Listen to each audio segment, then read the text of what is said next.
എടുത്തിരിക്കുന്നത് നല്ല ഹെൽത്തി ആയിട്ടുള്ള ഒരു ബ്രേക്ക്ഫാസ്റ്റ് ആയിട്ടാണ്. അതിനു വേണ്ടി 1 കപ്പ് ഗോതമ്പ് പൊടിയാണ് എടുത്തിരിക്കുന്നത്. ഉപ്പും ചേർത്ത് ആണ് പച്ചവെള്ളം എടുത്തിരിക്കുന്നത്. അപ്പോൾ ഇത് മിക്സ് ചെയ്ത് കൊടുക്കുക. അതിലേക്ക് ആവശ്യമുള്ളത് തിരിച്ച് ചേർത്ത് അത് നന്നായിട്ട് ചപ്പാത്തിയുടെ ഒരു പരുവത്തിൽ നമ്മൾ കുഴച്ചെടുക്കണം.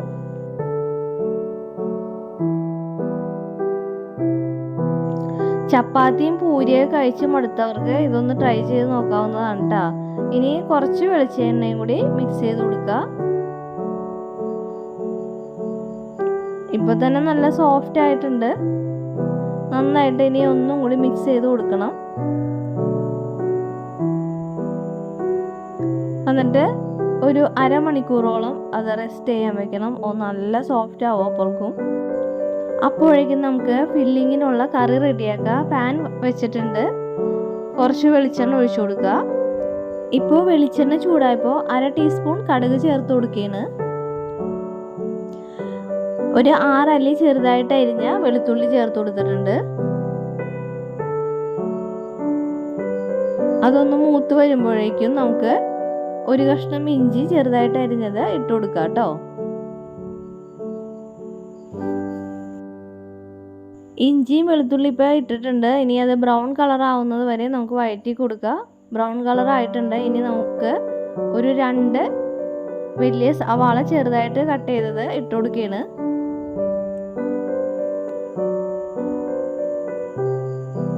ഇനി കുറച്ച് കറിവേപ്പില ചേർത്ത് കൊടുക്കുക. ചെറുതായിട്ട് അരിഞ്ഞ ഒരു പച്ചമുളക് ചേർത്ത് കൊടുക്കുകയാണ്. ഇനി ഇതെല്ലാം കൂടി നന്നായിട്ട് വഴറ്റിയെടുക്കണം. ഇനി കുറച്ച് ഉപ്പും കൂടി ചേർത്ത് കൊടുക്കണം. ഇനി ഈ സവാളയൊക്കെ നല്ല ബ്രൗൺ കളർ ആവുന്നത് വരെ വഴറ്റി കൊടുക്കണം കേട്ടോ.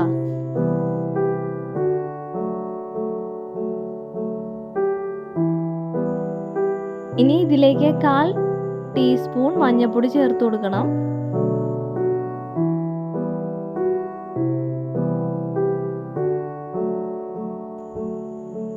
ഇനി അടച്ചു വെച്ച് നമുക്ക് വേവിച്ചെടുക്കാം.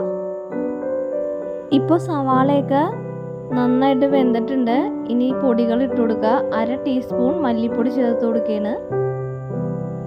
1/2 ടീസ്പൂൺ തന്നെ ഗരം മസാലപ്പൊടി ചേർത്ത് കൊടുക്കുക. ഇനി ഒരു 3/4 ടീസ്പൂൺ മുളക് പൊടിയാണ് ചേർത്ത് കൊടുക്കുന്നത്.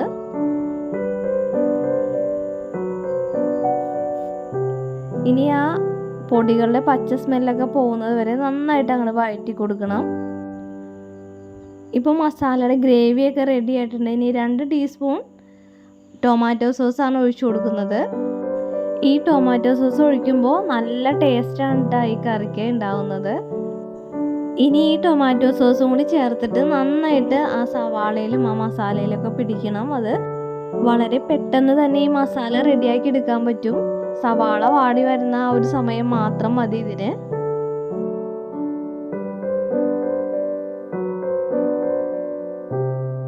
അപ്പോൾ നമ്മുടെ മസാല റെഡി ആയിട്ടുണ്ട്. ഇനി അതൊരു പാത്രത്തിലേക്ക് മാറ്റി വെക്കുകയാണ്. ഇനി നമ്മുടെ ചപ്പാത്തിയുടെ മാവ് നേരത്തെ കുഴച്ച് വെച്ചിട്ടുണ്ടായിരുന്നല്ലോ, നല്ല സോഫ്റ്റ് ആയിട്ടുണ്ട് അത്. ഇനി ചെറിയ ഉരുളകളാക്കി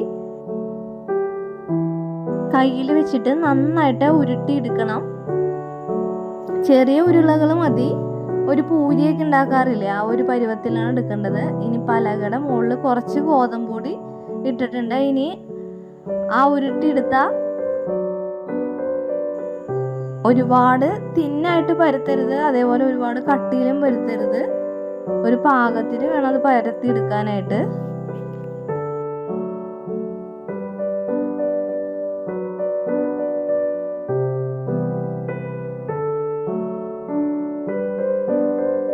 ഇനി തയ്യാറാക്കിയ കറി 1 ടീസ്പൂൺ ഇതിലേക്ക് ഇട്ട് കൊടുക്കുക. ഇനി ഈ ചപ്പാത്തി മാവ് കറി പോവാതിരിക്കാൻ വേണ്ടിയിട്ട് നന്നായിട്ട് ക്ലോസ് ചെയ്ത് കൊടുക്കണം. അതാണ് ഞാൻ പറഞ്ഞത്, കട്ടി കുറവിലാണ് പരത്തിയതെങ്കിൽ ഇപ്പോൾ നമ്മളിങ്ങനെ ചെയ്യുമ്പോൾ ആ കറി പുറത്തോട്ട് വരും. അപ്പോൾ അത്യാവശ്യം കട്ടിയിൽ തന്നെ നമ്മളിത് പരത്തണം, എന്നാൽ മാത്രമേ ഇത് റെഡിയാവുള്ളൂ. ഇനി നമ്മൾ അത് ഉള്ളിൽ കറി ആയിട്ടുണ്ട്. ഇനി അത് ഒന്നും കൂടി പരത്തിയെടുക്കണം. അതേപോലെ തന്നെ എല്ലാ ചപ്പാത്തി ബോൾസും ഇങ്ങനെ റെഡിയാക്കി എടുക്കണം. ഇപ്പോൾ ഈ വീഡിയോ കണ്ടുകൊണ്ടിരിക്കുന്നവർ ചാനൽ ഇതുവരെയായിട്ട് സബ്സ്ക്രൈബ് ചെയ്യാത്തവരുണ്ടെങ്കിൽ ഒന്ന് സബ്സ്ക്രൈബ് ചെയ്ത് സപ്പോർട്ട് ചെയ്യണം കേട്ടോ.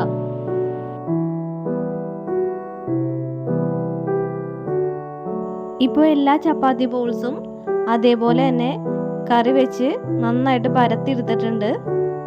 ഇനി ആവിയിൽ വേവിച്ചെടുക്കണം. ആവിയിൽ വേവുമ്പോൾ നല്ല സോഫ്റ്റ് ആയിരിക്കുള്ളൂ ഇത്.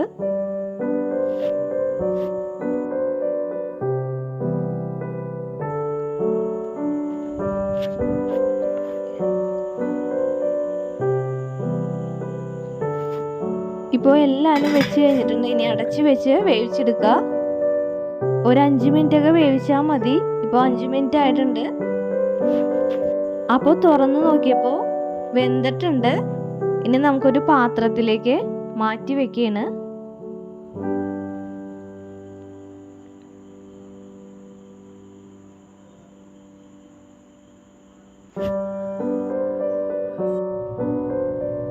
ഇപ്പോൾ എല്ലാവരും ഇഡ്ഡലി തട്ടിൽ നിന്ന് എടുത്തു കഴിഞ്ഞു. ഇപ്പോൾ ഇങ്ങനെ കഴിക്കണമെങ്കിൽ കഴിക്കാം കേട്ടോ, നല്ലത് തന്നെയാണ്.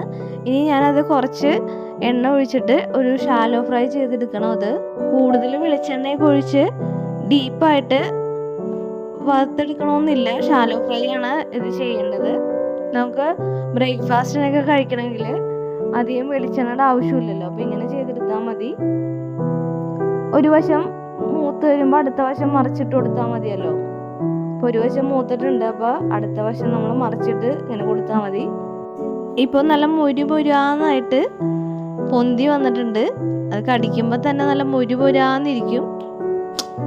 ഇപ്പോൾ 2 വശവും നന്നായിട്ട് മൊരിഞ്ഞു വന്നിട്ടുണ്ട്. അപ്പോൾ ഇത്രേ ഉള്ളൂ നമ്മുടെ പലഹാരം. വളരെ പെട്ടെന്ന് തന്നെ ഉണ്ടാക്കാൻ പറ്റും.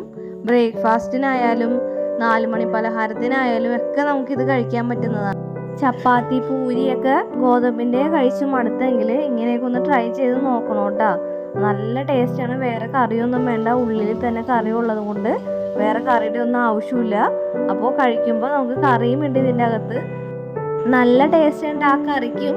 ആ പുറമേ ഉള്ള ആ ഒരു ചപ്പാത്തി മാവില്ലേ, നല്ല മൊരുമൊരാന്നാണ് നമ്മൾ കഴിക്കുമ്പോൾ. നല്ല ടേസ്റ്റാണ്.